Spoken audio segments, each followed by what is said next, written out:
Hello and welcome back. Today we are covering my Cyberpunk 2077 Endgame True Night City Mercenary build. Now, I'm going to just go right into it. We're going to start with stats. We're going to go into the cyberware, the weapons, and then a little gameplay. So, as you can see, we are running 16 body, 18 reflexes, 18 technical ability, 16 intelligence, and we left cool at base 3. Don't need anything. Uh, we did, within cool, we got 2 perks just to get some extra movement speed while sneaking, because base movement speed is kind of obnoxious, and extra damage with silenced weapons. We got 1 silenced weapon that I choose to run with, and I'm going to probably reiterate this a couple times during this video, but this build is pretty flexible. You can change it a number of ways, you can tweak it however you want, but this is how I like to run it. I find it very effective and very fun, very free. So within the body tree, let's go ahead and start off. We got a bunch of perks to increase our health, melee damage, allow us to reload while doing other stuff. We want no stamina drain on dodging or sprinting, and we took 1 point into epimorphosis to allow out of combat stamina, out of combat, our health to regenerate to 100%. Within the annihilation tree, we will have 2 more perk points that we'll receive. We got 1 there, and we got another one elsewhere. That's just gonna come from level. Actually, it's right here, right there. So a little bit more in athletics, a little bit more in annihilation, and I'll have my final 2 perk points. But I mainly skipped over a lot of the stuff like that involved this increased movement speed. Your movement speed increases when you use shotgun, all that jazz. You deal more damage the faster you are moving. I'd probably actually take this one just for that extra boost, but the sudden changes in my speed and all that stuff, the stuff on a timer, I'm not a huge fan of typically, so I usually tend to avoid it. But we went for all of the basic damage perks. We got more damage to torsos, more damage to moving targets, crit chance, and then crit damage we'll have as well. All this other stuff, increased movement speed in combat, all that jazz, we avoided it.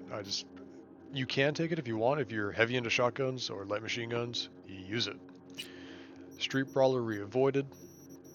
If you want, you can start to just fist fight people to get some of these perk points out of it. But yeah, so that's our body section. Reflexes. We have assault handguns, and blades all available to us. So this essentially this build allows us to use any weapon type that we want. Any. Increased crit damage, increased damage to moving enemies, increased damage in general, headshot multiplier, increased damage to enemies that have more than 50% health, including 100%. So if you're doing like a stealthy playstyle or just in general, if they're above 50% health, you're going to hit a lot harder. It's just better for you. More likely to one-shot. More damage increased depending on distance, less recoil, more damage while aiming. We're almost always aiming. Over to handguns, consecutive shots, more damage. Crit chance goes great with this one, crit damage. No penalty to our damage when shooting from a distance. That goes along with this one, increased damage when shooting from a distance. Headshot multiplier, base damage. Just in case I don't hit in the head or the torso, say I hit an arm, I want more damage just in general for that. That's why we took these 2 perks. The attritional fire and from head to toe. And then Westworld for increased crit chance for pistols and revolvers if fully modded. Now, with that means, because this gun will benefit from that, it's only the mod section of that. The attachments does not count towards that perk, so you're free to just leave weapons naked if you want. So that's nice. Again, we avoid a lot of this other stuff, like increased for a certain amount of time. We don't actually use that because with Kerenzikov it allows us to. And we run with Kerenzikov, reduced recoil, yeah. Mitigation chance, yeah. And then we want blades. So if they're at 100% health, we want to hit harder. In addition to that, we want our. I mean, if they're at 100%, we might as well do a strong attack, right? If they have less than 100%, we want to hit harder, so we take that. Crit chance is very important in this build, so we do take that.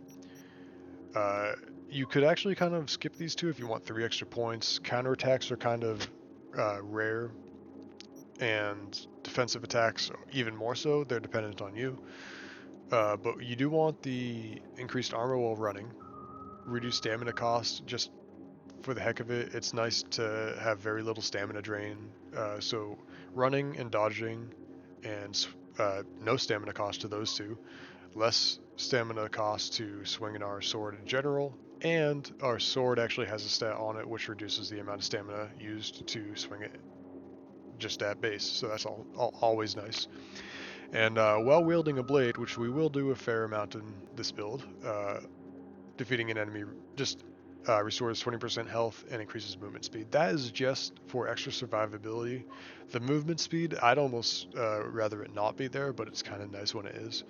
It's just sudden fluctuations. I like consistency.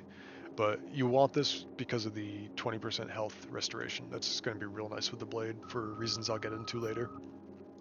And the tech tree, you want all of these that I've chosen. Pretty much all of them affect our ability to craft. Like this one, grenades deal more damage, don't care. We don't run grenades. Uh, Increased chance to upgrade an item for free and craft an item for free are nice, but it happens so rarely I don't feel like spending 2 perk points. I can use those elsewhere. And increases the effect duration from consumables by 25%. You could actually run this if you want. If you're finding difficulty surviving, you could run this for sure. And that actually goes for this perk as well, because we don't have any immunity to shock. The one place we could take it, we decide to slot in some extra armor. So if you want extra survivability, put a perk point into insulation, get immunity to shock. But our engineering tree, we just have the base for using tech weapons. Uh, we really only use one tech weapon, so I mean, it's a lot of investment for one weapon, but that one weapon slaps, and I will get into that. But I did test every single one of these perks. These 4, this one is some separate, the Mech Looter. But up to 11, Blade Runner, Uber Charge, and Tesla. All 4 of those affect the damage of that one weapon, so we do want all 4 of those. Cool. I forget if I went over this already or not, but you want the increased movement speed and you want the damage dealt by silence weapons increased. We don't take anything cold blood, and beyond that, we leave cold alone or cool alone entirely. Intelligence we pump up to 16, but we don't take a single perk within. Not a one. And that is because we use the Sandi Vistan. We don't have the ability to quick hack. And oddly enough, I'm not sure if this is a bug or intended, but because thematically it doesn't really make a lot of sense, but we don't have the option to access points. Our personal link doesn't work for whatever reason. That's the way it is. So we didn't invest anything into this into the intelligence tree, but we took 16 intelligence because this piece of cyberware and this piece of cyberware. They used to be stronger. This actually used to have almost, I think it was 12% more crit chance than it does currently. Actually, even more than that. It was probably math, like 23. I don't know. 18%. It was 18%. So, because it used to be 25. That's what I'm getting at. But we want the crit chance from this, and we want the crit damage from that. And that is the entire reason why our intelligence is at 16. If you find you've got a better spot that you'd like to put them in, that you don't want the crit chance, you don't want the crit damage, drop intelligence. You don't need it for anything aside from these 2 pieces of cyberware. But going back to stats real quick, with the crafting, And with how our perks are distributed, where we have access to shotgun, light machine gun, submachine guns and assault rifles, handguns, and blades, we have the ability to use every single type of weapon, and tech weapons. We can use every single type of weapon in the game to pretty good, if not full effect. Like our ability to use handguns and blades is, I'd say, full effect. Assault is probably like at 90%, and annihilation is probably, I'd say, like 80, 75%. I haven't actually tested it, but the movement speed might actually benefit a good bit. But the way I used to use it when I was doing my leveling up was I bought like the basic bitch version of Kerenzikov, and I just like slide into their face and shoot them with the shotgun. Other than that, I'd just go to town with a light machine gun. I was leveling up. But speaking of leveling up, how do you level up? 1 to 50, what's the journey? So I started, I think it was 6 in body, 6 in technical ability, and 4 in intelligence. Reflexes and cool I left at base of 3, and then I gradually just leveled it up. I think I started body, got it to, I think, 8 or so. For whatever reason, I honestly don't recall. But technical abilities, I'd say the big one that you want to start with, because with technical ability and putting points into there, your ability to craft, where is it? Rare items. In the early game, that's what you want, because you can craft a rare version of an item that you have or that you like. I actually ran with the defender early game, and I leveled it up as a. I don't have the option to show at the moment because I don't have anything crafted. But oh, you know what? Yeah, there we go.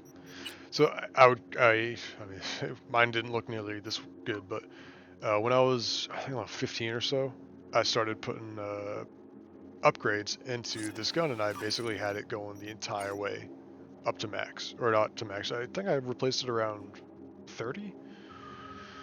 I actually know the exact moment I replaced it is when I found the Comrade's Hammer, which is the tech weapon that I was talking about when we were looking at that tree.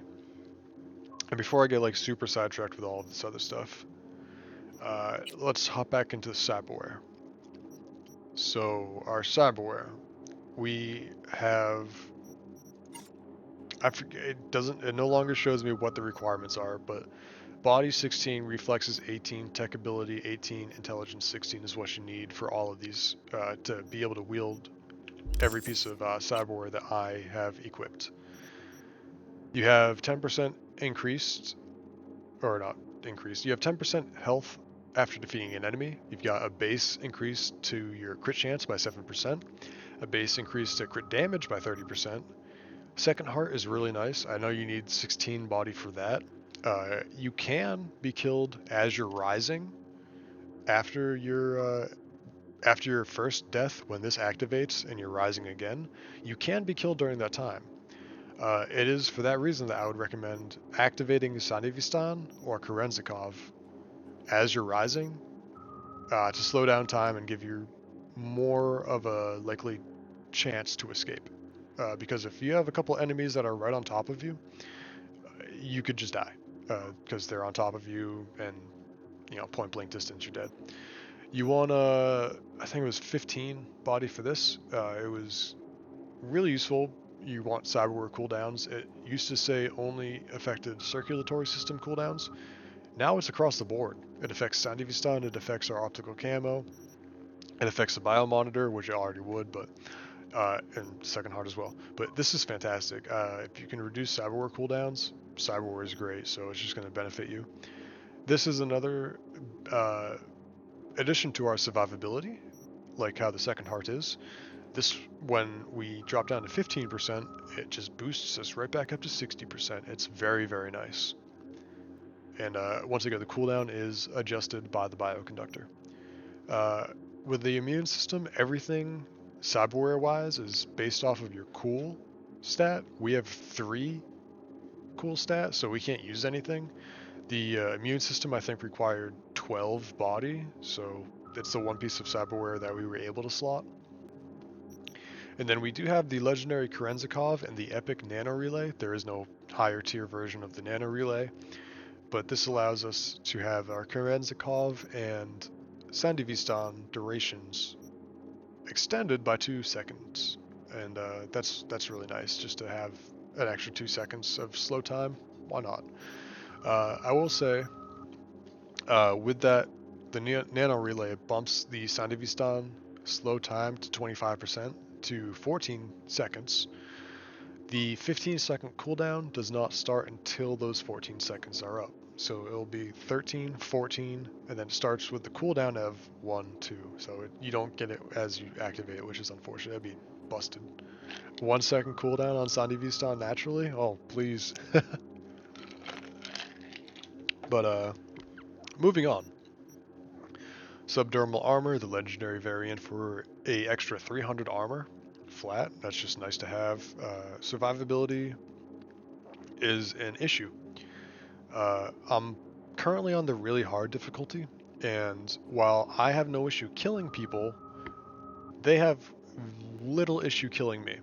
I'm not sure how to mitigate that more beyond using the stat mitigation. But last time I had played, it was broken, so I honestly didn't toy around with it a lot. This playthrough, I just pumped armor, and even at very hard difficulty, you can die pretty fast to certain enemies. Certain enemies really hurt, but you have ways around it. Optical camo. This is nice. It is affected by our bioconductor, the cooldown reduction. It doesn't have a great deal of use within combat. Like once it's already started and enemies know where you are, they still know where you are even after it's been activated. So you can get shot while invisible. But if you are outside of combat, it is amazing. If you're trying to sneak around, like I got 3 cool, so no extra bonuses sneak, just the movement speed within. And no one knows where I am if I'm sneaking around with optical camo active. It's beautiful. And then we just have a immunity to burn, because less status effects I suffer, the happier I am. We have our Sandivistan, which is the crux of this build. The Sandivistan is such a powerful piece of cyberware. You can make just about any build you want to create work with it. It's so strong. But I went for the Mark IV because I like the duration of 12 seconds, the slow time effect where it's 25%, and the cooldown isn't that long. There's some where it's like a full minute, that's too long. I have increased damage dealt by 15%, and then crit chance is increased by 15%, but I've also slotted it so that it's doubled. So we have, when Sandy Vistan is active, I've got a 30% increase to my crit chance, which is very nice and synergizes with the build, as I will show as we move on to the weapons. But moving down, we got skeletons. So survivability, again, things hit hard. Armor doesn't mitigate everything you need. You need health. And even with all of this, you're still subject to die if you play poorly. But we have a 50% increase, so that's just nice to have. It's just like whatever we had health-wise, cut it in half, and then just add that half onto it. It's useful. Just more health, more survivability. Can't go wrong. The dense marrow. So the one of the 2 heaviest hitting weapons we have is the Satori Katana. This guy. Deals massive crit hit damage, but reduces base damage by 20%. But it is plus 535 crit damage. So that's really nice. With the dense marrow, that 20% debuff to our base damage to get that really high crit damage is almost negated. There's only 5% difference now. Move my mouse. And the stamina cost increased isn't really...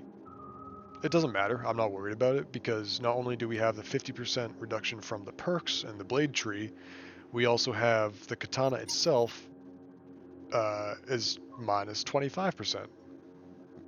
Excuse me. So we can swing the sword a lot before we have to be worried about it, and then with this we get a lot of that damage back.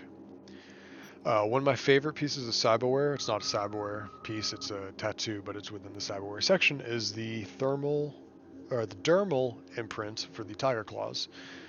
It just allows you to use smart targeting weapons, which is nice because we do use one smart targeting weapon, and uh, I mean, it allows us to use that. But the big thing here that I'm a big fan of is it jams smart weapon capabilities. So anytime an enemy comes at you with a smart weapon, they're subject to miss. It doesn't hit you, or if it does, like one of probably 10 bullets will. It's really, really nice, and this just extra layer of survivability. You can swap this out, I'd recommend, if you were to, for the legendary version of the smart weapon hand cyberware, because I know, at least from memory, if I recall correctly, it is an increase of 30% to your critical damage, but it also has a slightly higher chance of the bullets actually connecting with their target with the smart functionality. I don't find it to be poor enough to the point where I need to upgrade because I still have a lot of my bullets, if not all of them, connect. So it's more of, if you don't want the jammer, get that. If you like to use ricochets, get the power ricochet hand thing. That's for you to choose, but I like the dermal imprint. And much like the last piece, this is kind of for you to choose. I choose the gorilla arms for the benefit to the beat on the brat quest line. The increased max health by 15% chance that you, not chance, it's by 15%. That increase only happens when you have the hands actually out and you're like fist fighting with them. So you've got the katana out instead. You're not getting that health bonus. So that's there just to be there. Honestly, with the arm cyberware, choose whatever you want. Just have a field day. This I use so rarely, if at all. Use whatever you want. If you can find a way to make monowire, uh, if you'd rather work the monowire in, or if you'd rather actually use these and go fist fighty, go for it. If you'd rather swap out for mantis blades, I would just avoid the projectile launch system because I know that is. I tried it when I was making this build early on, and it doesn't hit hard enough. It's sad. Leg cyberware. I run the fortified ankles. I like the charge jump. I know there's the epic version. I like this one the most though. I like that shoom, where it just launches you. And I find a lot of areas in this game, doing like missions and whatnot, you, at least I did, benefited more from having a vertical leap as opposed to a horizontal launch in the double jump leg cyberware.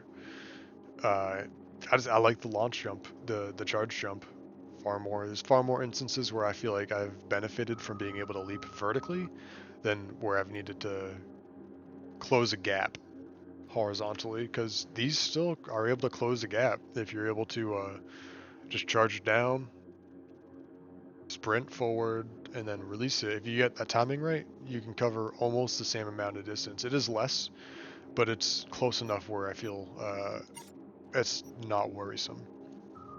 But from there, we're going to move over to our stats and our weapons. So, stat wise, from all of the cyberware and everything that we've gathered, all of our mods and all that good stuff, we have a 30% crit chance base, which is pretty darn nice, especially for some of our rapid fire weapons.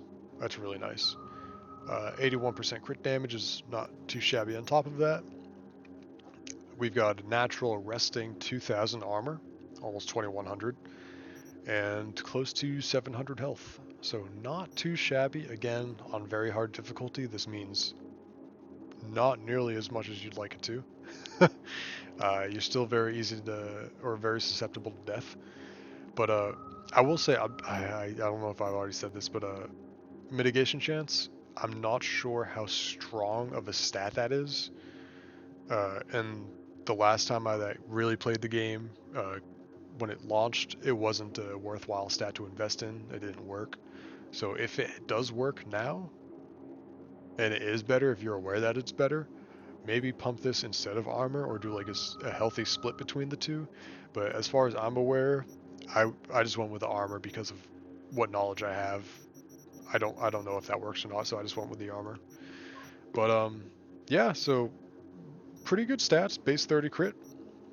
Uh and then we're actually able to pump that, or because it was able to hit 30 because we have 4% from our goggles, and then actually, I didn't talk about this when I was here. The Kuroshi Optics. We have increased headshot bonus damage by 25%. That is really good.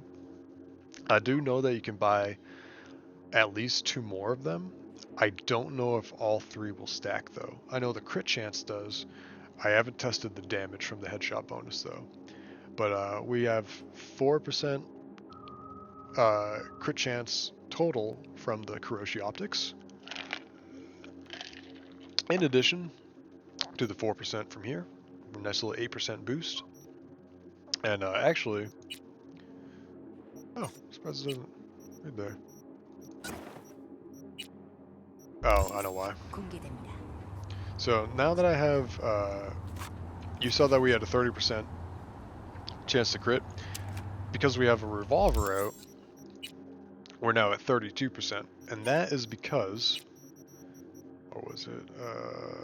Right here. Increases crit chance by 2% when using pistols or revolvers.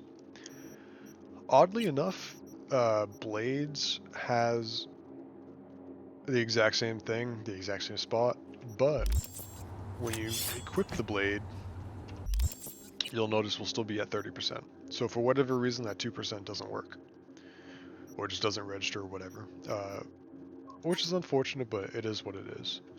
But essentially, our gear here, I went around and found uh, there's legendary sets for like a fixer, corporate, netrunner, techie, like for a bunch of the different archetypes within the game. There's legendary sets for them.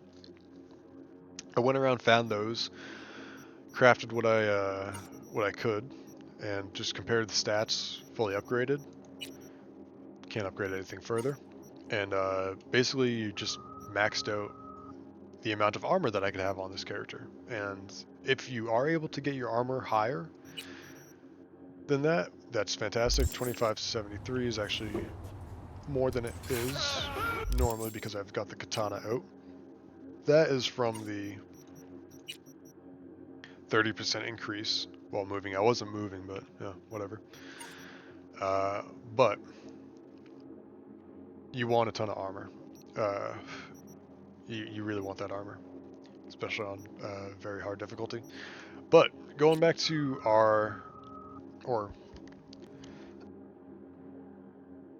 sorry, excuse me, I had a cough. Going back to our weapons.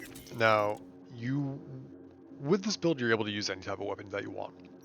To various effectiveness.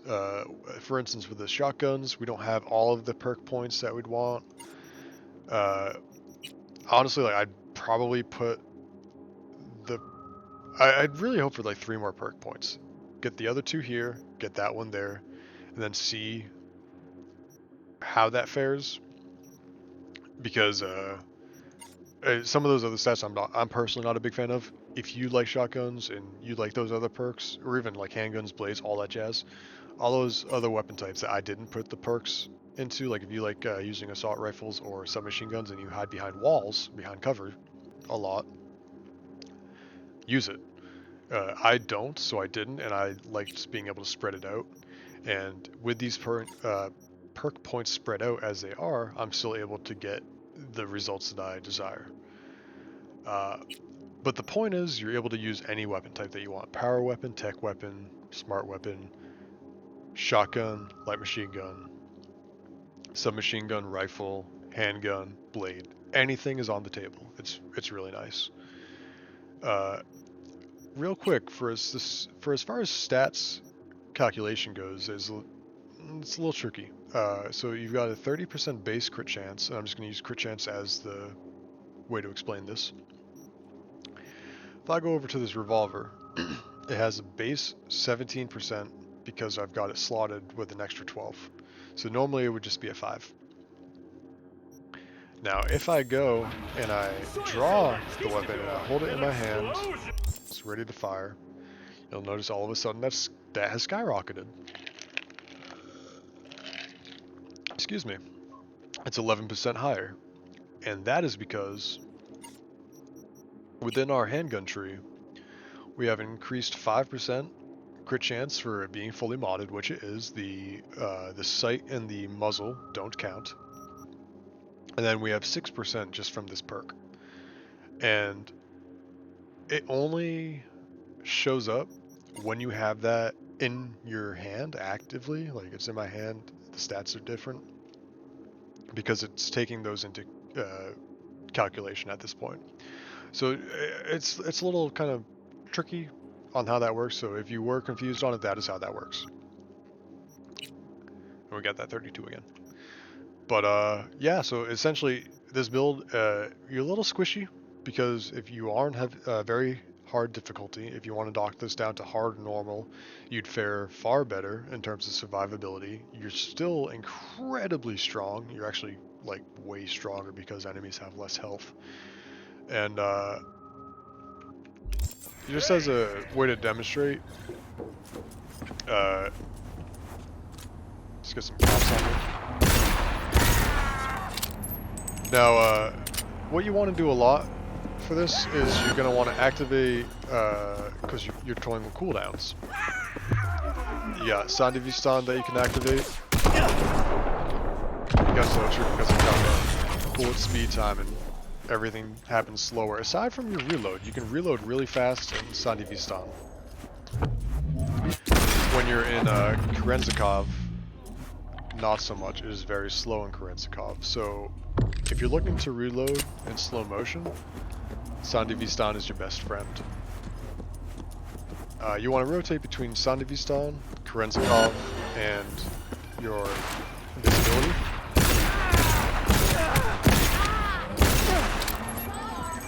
The invisibility is nice to have. It doesn't, I think I said that, it doesn't work when you are already spotted. No! But yeah, I love smart weapons with the Sandivistan active, because the bullets are going to connect. You don't have to worry about that. The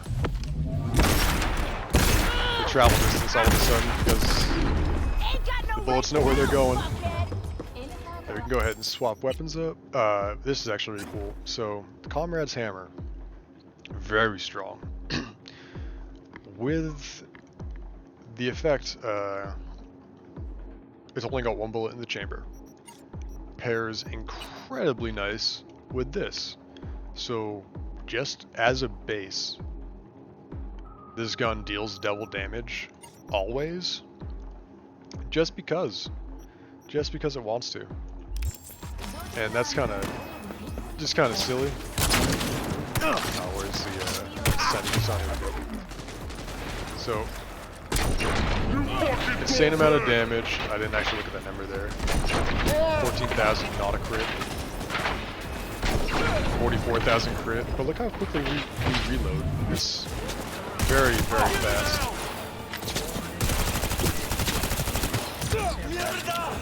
Yeah, as long as we have cover, we're able to do stuff. If you're just out and about. Oh, jeez.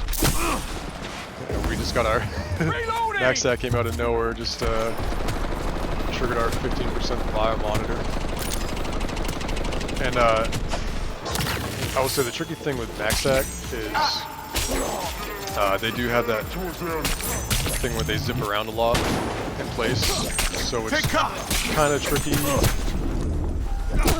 Oh jeez, I went to dodge with the Kerenzikov, but it didn't work. Yeah, you wanna get out of there fast when you're getting back up. Use your fucking head. Confirming hit on suspect. Yeah, max stack's no joke. Oh, you want to make sure you're reloaded. Want to get out of there, activate your invisibility if you want. Max that can't avoid smart bullets though, which is really nice. Oh, and actually, speaking of Kerenzikov and all that, when you activate Kerenzikov, you do not want to activate Sandy Vistan during that duration.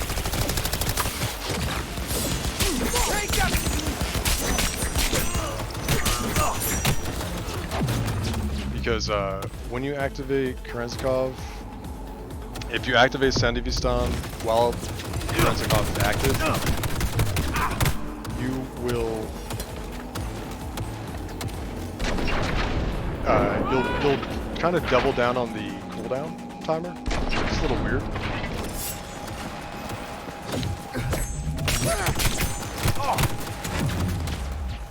But yeah, if you use it while Kerenzikov is active, Sandy Vistan won't activate, but its cooldown will trigger.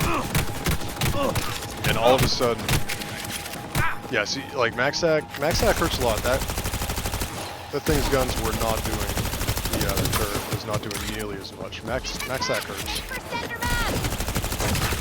Now they got to deal with the EMP, baby. Yeah, I think this is way less damage. But yeah, just showcase. You have a lot of freedom. You are very deadly. You've got a lot of weapons at your disposal. You can reload super fast with Sandy Vistan active. Just be sure not to use Sandy Vistan while Kerenzikov is active because it doubles down on that reload timer. Oh, the one last thing I wanted to talk about is, well, I suppose there's two things. So, where we run Sandy Vistan, we don't have the ability to quick hack anything. Access points and quick hacks are off of the table. So, say like missions where there's a stealth component to it, you can still do those. You can still do those very effectively. Optical camo. You have to play around with the timer. Be a little bit more careful about how you use it, but optical camo will allow you to bypass all of that content with like no issue to little issue. And I mean, you can activate Sandy Vistan on top of it, really. I mean, you can use optical camo if you're trying to use Sandy Vistan and get around not having the ability to quick hack, turn cameras off, and all of that. But the last thing, I'm trying to rush through it. The last thing I want to talk about is our intelligence is at 16 just so that we can get the cyberware of increased crit chance by 7% and increase the crit damage by 30%. If you want, because we have made this investment, or you don't have to. If you don't want that cyberware, don't make that investment. Put those points elsewhere. But if you want to make that investment, 16 intelligence, but you're not sold on the Sandy Vistan, you can run either the, what is it called, the Netwatch Mark V cyberdeck or the Tetratonic Rippler Mark IV cyberdeck. And if I recall, this is where you'd get the, show you, scrolling more. This Ripper dock right here is where you'd get the Tetratonic one.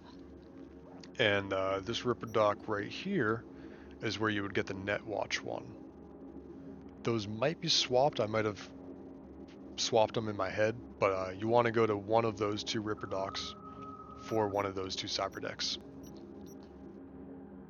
Yeah, just the one in Charter Hill Westbrook or Haywood Wellsprings. But that will allow you to quick hack. They're the best quick hacks in the game, in my opinion. Or not the best quick hack, the best cyber decks in the game, in my opinion.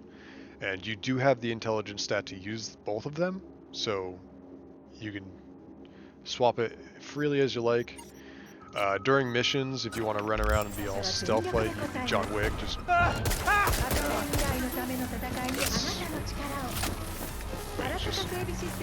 sneaky headshot, sneaky. So hard to see. Where is it? I just want to see it. I got him, but no. But anyway, you have a bunch of like I do love this rifle.